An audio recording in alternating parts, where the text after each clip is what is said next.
For the first time in their respective careers, we got to see both Victor Wembanyama and Chet Holmgren suit up in preseason in OKC, and boy, are NBA fans in for a treat. As we all know, Victor Wembanyama was selected first overall by the San Antonio Spurs in the 2023 NBA Draft. Wemby played overseas in France and quickly became one of the NBA's most exciting prospects in recent memory. A 7'4" freak of nature who can do just about anything on the basketball court in theory. What we forgot about was a number 2 overall selection from the 2022 NBA Draft who is quite similar to Wembanyama. Chet Holmgren was coming off a very successful freshman season at Gonzaga. Standing at 7'1", Chet is another big who can do just about anything on the basketball court. Unfortunately for Chet, he sustained a foot injury in August of 2022, specifically a Liz Franck injury in his right foot, and he would miss what would be his entire rookie season.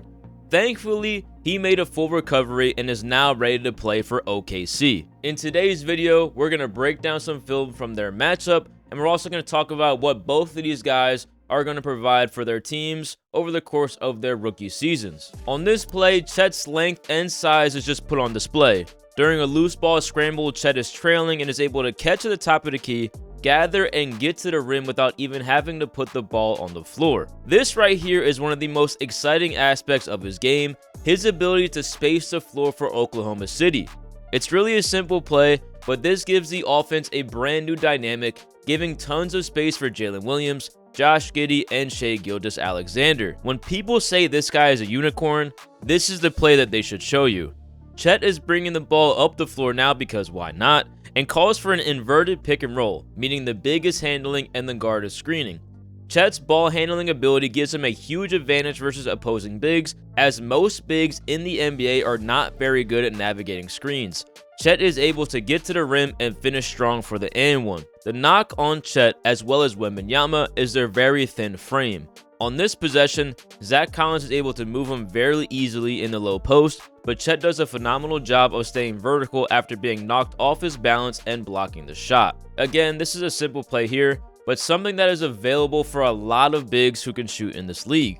Chet is trailing and his teammate Jang sets a down screen, giving Chet an easy look to knock down a 3. This is something that Kristaps Porzingis does a lot as a late trailer in transition, allowing some easy offense when the opposing big is sleeping. One more wrinkle that Chet can offer to the Oklahoma City offense is vertical spacing. During the 2022-23 season, the only Thunder big man to complete an alley-oop dunk out of the pick and roll was Oliver Sarr, a player who only saw the court for 114 minutes last year. This means that this type of play was fairly non-existent for any meaningful minutes last season. Chet being able to provide this type of offense for OKC, again, will make them so much more dynamic, and also, that's one hell of a dunk by Chet. The addition of Chet to this Oklahoma City team is just not being spoken about enough. He makes both their offense and defense a lot more exciting, and I think the Thunder are going to make a lot of noise this season. Now that we take a look at Victor, this guy is just a freak, man. These plays are real simple, but it just goes to show that if you catch Wemby out in transition, good luck trying to recover to get a stop, because I don't think it's possible. I'll be looking forward to seeing who might be the first person to get a chase down block on Victor this season. I also want to highlight how impressive it is for Wemby to be able to make this kind of play and get the steal. It was a gamble as he could have committed a foul here, but the man did a full lunge to get a piece of that ball like he was Mr. Fantastic. This is another play that shows that Wemby is an NBA ready defender and could be one of the best defenders in the league this year. Jalen Williams put Vic on skates, almost completely turning him around. I'd say in probably about 99% of matchups, this is a bucket for Jalen. Wemby's foot speed and length allows him to make a very quick recovery to meet Jalen at the rim and get the block anyway. I'm not completely sold on the ball handling yet from Wembanyama. I think he can get a bit chaotic at times, and until he tightens up his handle, I think he will get himself in trouble.